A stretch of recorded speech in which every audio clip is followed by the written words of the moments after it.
This is White Plains Week, the weekly roundup of White Plains, Westchester, and world news. With John Bailey, editor and publisher of the daily internet newspaper White Plains Citizen Net Reporter, WPCNR.com. Jim Benneroff, editor and publisher of SuburbanStreet.com and WhitePlains.com. And me, Peter Katz, formerly with NBC, ABC News, and stations from Boston to Los Angeles. White Plains Week, what's happening, who are the newsmakers, what's in store for the future. The views and opinions expressed on this program are solely those of the participants. White Plains Week is presented on Optimum Cable Channel 76, Verizon Fios Channel 45, and on the internet at whiteplainsweek.com, youtube.com, and wpcommunitymedia.org. Now, White Plains Week. Good evening. And this is John Bailey. This is White Plains Week, the city news roundup show. Good evening, Mr. and Mrs. White Plains, Westchester, and the world, and all of you prepping debaters out there. Take the podiums, please. John Bailey with Peter Katz, the anchor for all seasons, and Jim Benneroff is on assignment this evening. So I get the classy job of reading the headlines. The Galleria has been purchased by a West Coast real estate firm. Plan upscaled mall.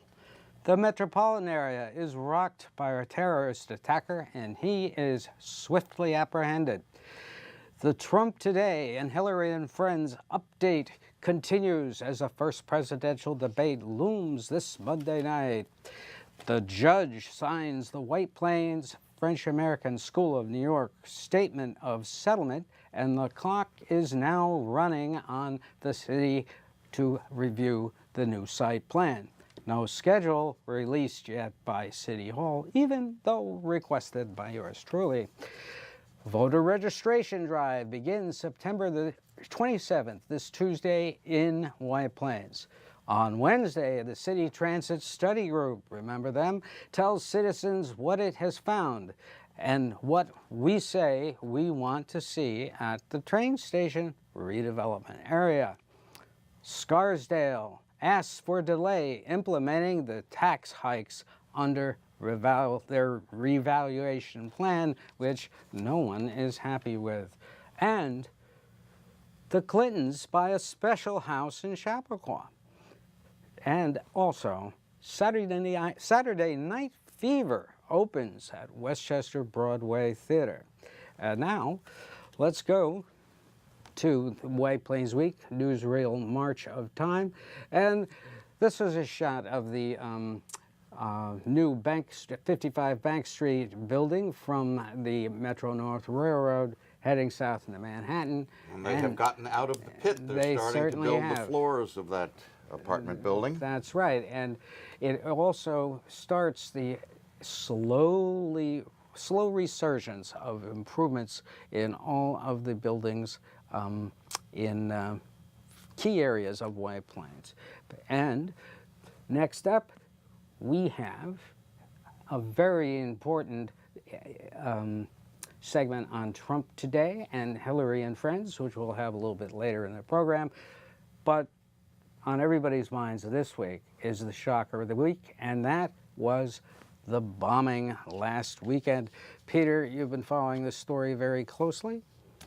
Well, John, Ahmad Khan Rahami, who was being held for detonating several bombs across Manhattan and in New Jersey last weekend, as of this morning, when we're recording this is Friday morning, remained unconscious at University Hospital in Newark, New Jersey. He was wounded in a shootout with police when he was apprehended. Rahami's wife is on her way back to New York from the United Arab Emirates, where she was questioned by a U.S. Embassy official. Rahami is charged with planting a bomb that exploded on 23rd Street in Manhattan, injuring 31 people. Also charged with planting a bomb which did not explode in Manhattan, and a bomb in Seaside Park, New Jersey, which detonated prematurely. Other bombs planted by him in New Jersey were recovered by police. His father this morning says that he alerted the FBI to his son's interest in terrorism. The FBI, however, denies that that's exactly what happened.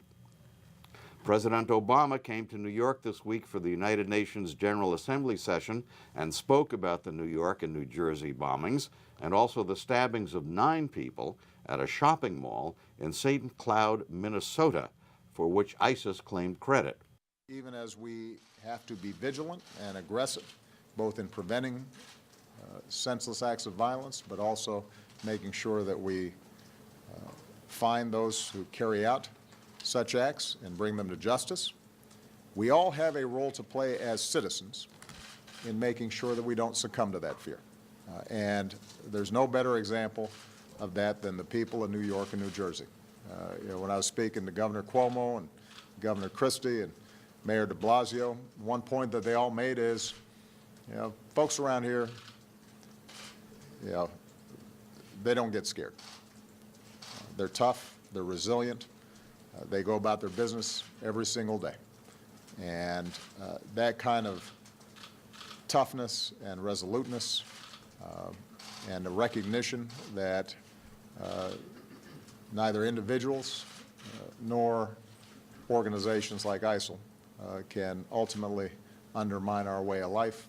That's the kind of strength that makes me so proud to be an American, and that's the kind of strength that is going to be absolutely critical, not just in the days to come, but in the years to come.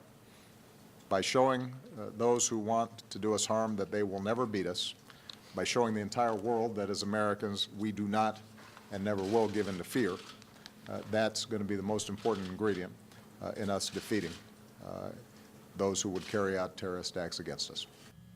Now, state charges were filed in New Jersey against Rahami. He is charged with attempted murder as a result of the shootout with police, and federal charges relating to the bombings, the terrorist acts, were also filed against him. John? Yes, well, what got me about the FBI denying that that was what the father did intrigues me. What is the standard of considering what is dangerous? Well, what the FBI is saying is that even though the father says that he alerted them to the terrorist interests of his son, the FBI says that the father really wasn't talking about terrorist activities. He said, according to the FBI, that his son was involved with nefarious types, such as criminals. Well, we could be accused of doing that too. That the son really was not set up as being a terrorist convert. Right. Well, so that's the difference between the father and the FBI. We may or may not hear more about this. In fact, we may hear something about this. We've been hearing about it a little bit in the campaign, the presidential campaign that's been going on, but it might very well come up in Monday's debate. But it raises the question of, do we want to step up who is investigated based on tips and who is followed closely based on tips? Well, who is followed? Actually, this is something that Donald Trump has proposed, that the threshold for starting investigations of people being lowered. And of course, that brings up the prospect of Nazi Germany, where every neighbor would spy on every other neighbor, because if you turned in someone to the Gestapo, you were treated rather well.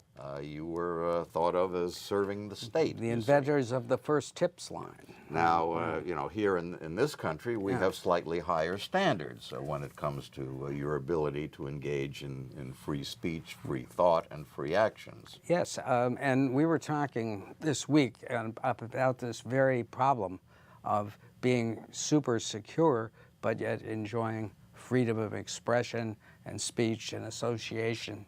Yeah. Anyway, we will have more about the campaign later on in the program, because there certainly is a lot to talk about on that score. But right here in White Plains, we finally got something of interest on the Galleria Mall. And as we have been reporting in the past, if you've been watching this program, you know that several weeks ago, perhaps a couple of months ago, Mayor Roach offhandedly said that he had heard that there were 2 deals in the works for the Galleria, and now one of those deals has actually come to pass, so it appears. A West Coast outfit, Pacific Retail Capital Partners, acquires the Galleria, according to a press release that the company put out yesterday, September Simon 19th. Malls has been the owner of that. Simon not only owned the Galleria, but also owns the Westchester Mall here in White Plains, a major operator. So this Pacific Retail, in their announcement, they said that they have acquired 3 properties. Galleria is one of them. They say that they paid $200 million to acquire these properties. They do not give a breakout as to what they actually did pay for the Galleria Mall here in White Plains. We had heard some talk about maybe the Galleria Mall is ripe for redevelopment. However, in their news release, the folks do not say that they're going to actually redevelop the mall by tearing it down and apparently putting something else there. They indicate that they plan to make physical improvements. They plan to increase the number and quality of the food dining establishments available. They talk about redoing the dining hall. It's known as the International Food Court by many, as it was named way back when the Galleria was open. And they're going to do a capital improvement plan floor by floor to give the mall an interior facelift, sort of like an organ transplant. And even as we speak, actually over at the Westchester Mall, the work continues on some interior uplifting over there. In fact, late last night as we were driving by, we noticed there were workmen.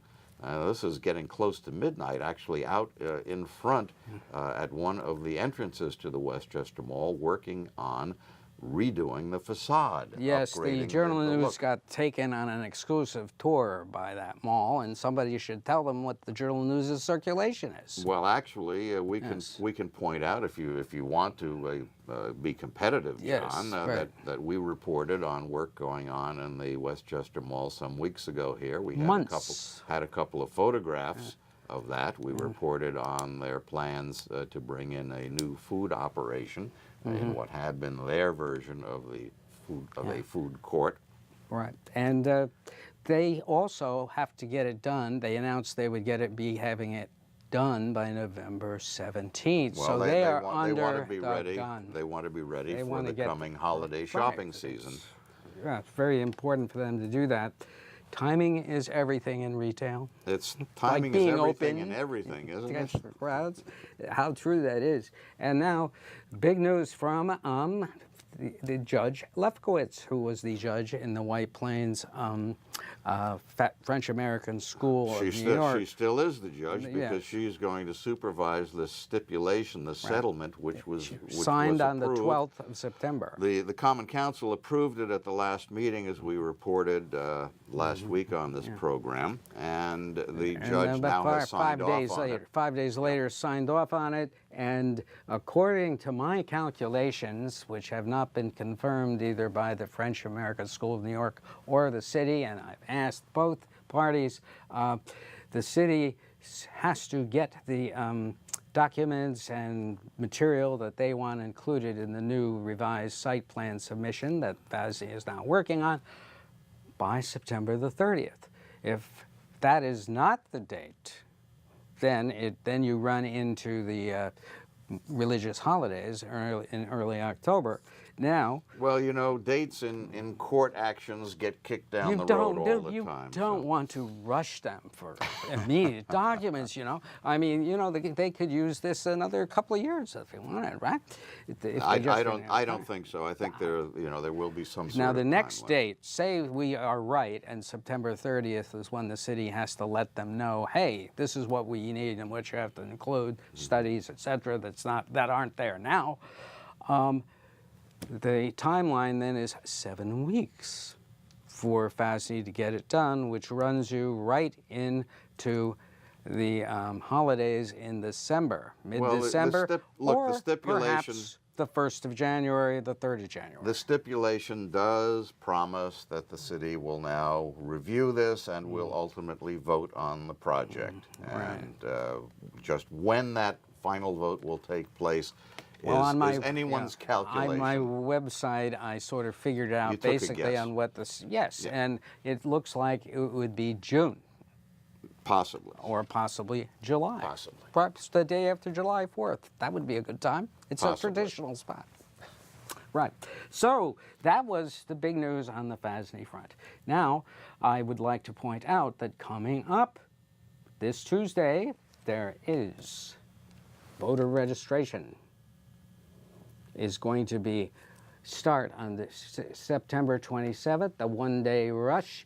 The registrations will be conducted at the Westchester Community College, Pace Law School, Berkeley College, the Galleria Mall, Manhattanville College, and the White Plains YMCA. Now, this is the League of Women Voters, Yes, right. which is doing this. So it supposedly is a nonpartisan effort. However, the various campaigns, Trump and Clinton, and even at a local level, some local candidates are all pushing voter registration. Yeah, it's good timing. And of course, you know, when you do it on a partisan basis, the objective is to register people who are going to vote for you, not vote for the other person. Yeah. However, you know, in New York, we have a very large voter situation, but as other states around the nation, I don't know what they're doing to register voters. Well, in some cases, as has been shown over the years, some states are doing their best to discourage voter registration and discourage people from voting. And of course, No. Yes. Why would they want to do that? I have no My idea. God. I mean, it's America, isn't it? At least it still is today. maybe. Yes, right. Well, And- actually, here in America, we have just found out that the Clintons have bought another house. In fact, it's a second house next I to think we their should current house in audit them, Chappaqua. don't you? Being able to buy another house at this time, they're gone. This took place, according to land records, on August 11th. So it's been a while. This was not announced. It's something that was, I think, discovered by looking through the land records to confirm that this actually Probably the neighbor who took was place. absolutely aghast. Right. And part of it, I think people got interested as to what was happening because the area around the Clintons' current house in Chappaqua has now been blocked off to everyone except residents. The reporters assigned to cover the Clinton campaign have had some difficulty getting over to the house area. They used to be able to stake out the house itself. Now they won't let you get close to it from what we understand.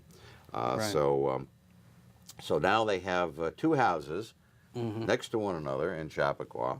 One for her and one for him. When the Kennedys, if you remember back to the days of the Kennedys, they had a compound, as they called it, in Hyannis, Massachusetts. The Bushes, when they summered in Maine, had a compound. Kennebunkport. Yeah. And Lyndon Johnson had his big ranch in Texas. Yes. So I think It's a tradition. the Secret Service, for one, really likes it if they can create an isolated area for presidents. Right.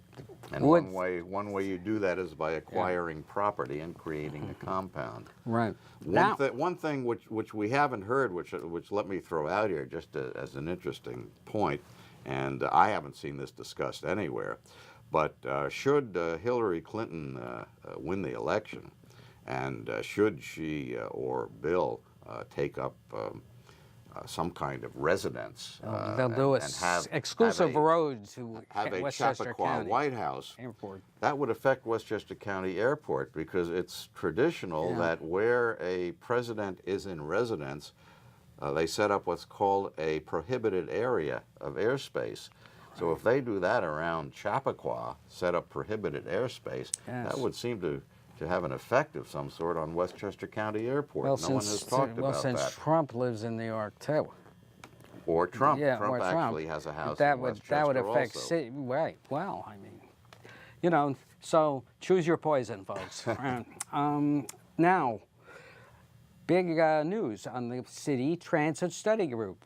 Remember them? They are holding a meeting at the Westchester Arts Center down at 31 Mamaroneck Avenue for the public. That's the Westchester Arts Building. It's Arts, actually, yes. it used to be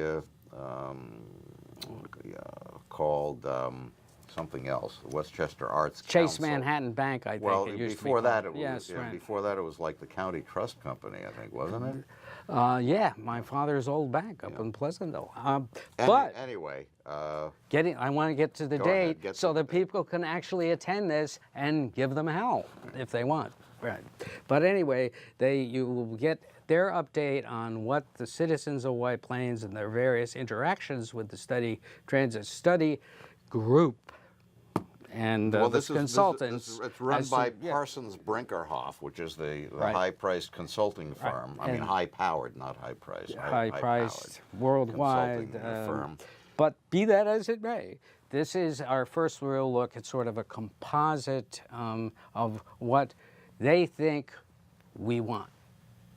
Well, what they're going to do is, Mm-hmm. I mean, they're going to report on all of the information they gathered, right? I mean, we had opportunities to input our thoughts.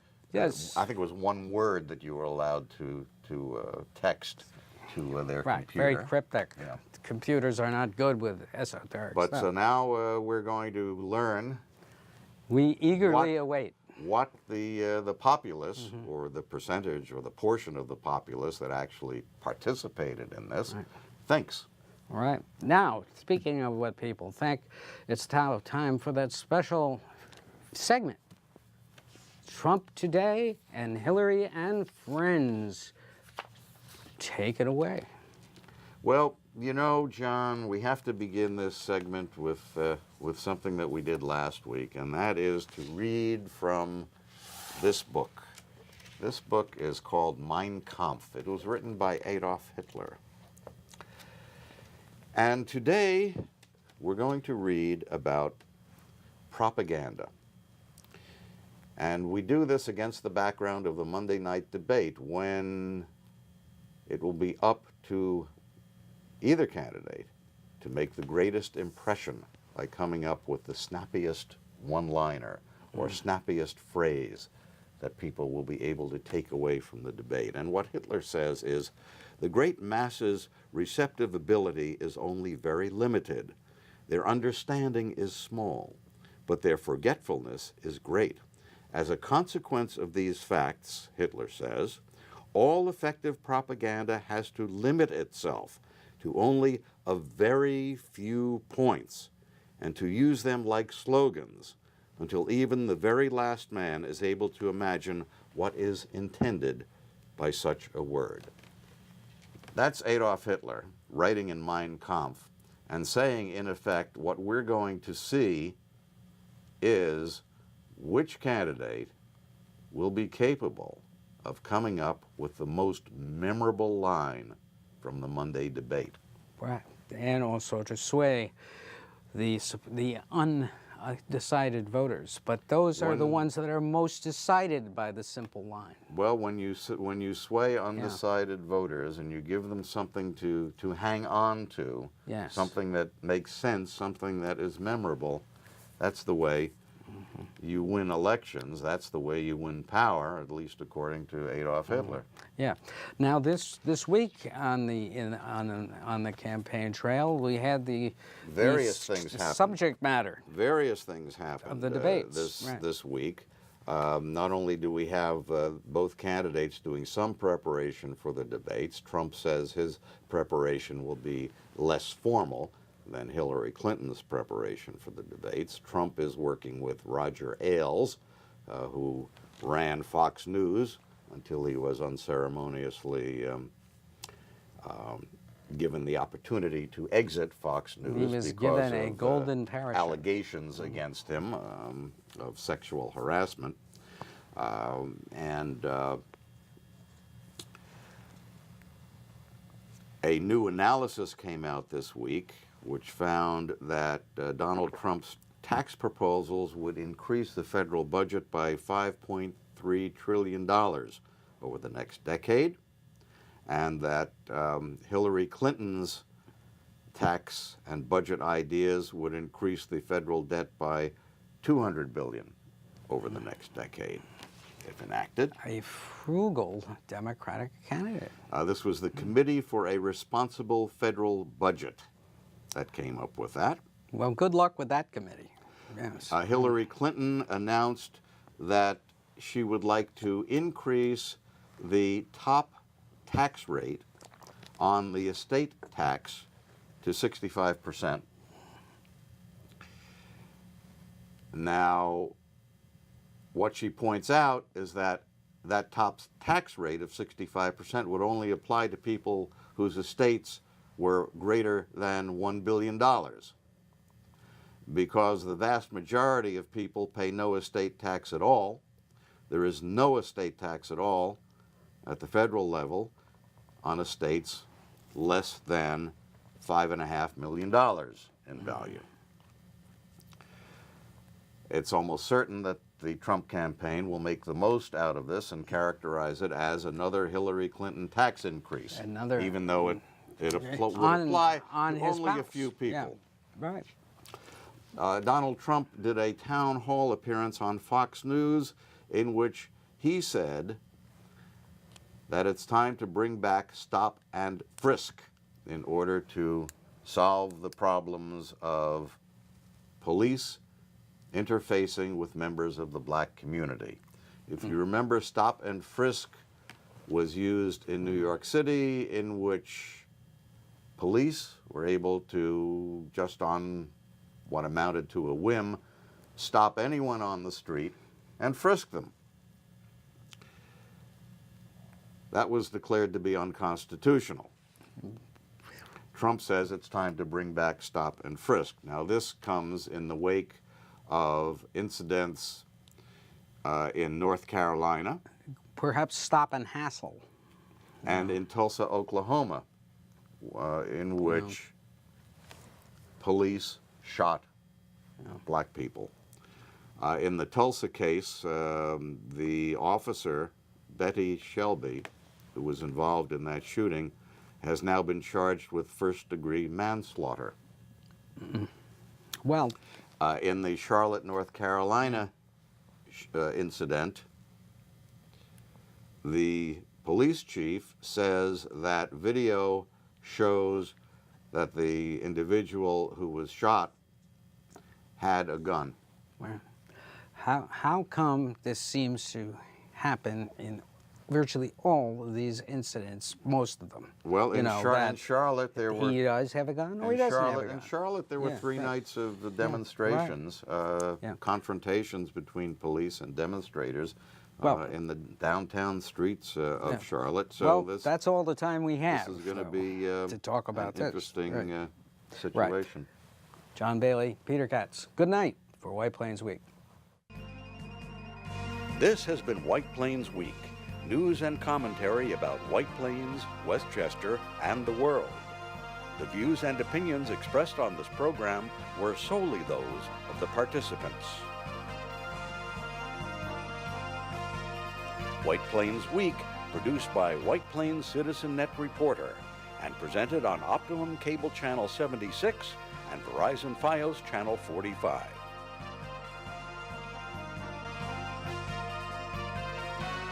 You may view White Plains Week anytime on the internet at whiteplainsweek.com, youtube.com, and wpcommunitymedia.org.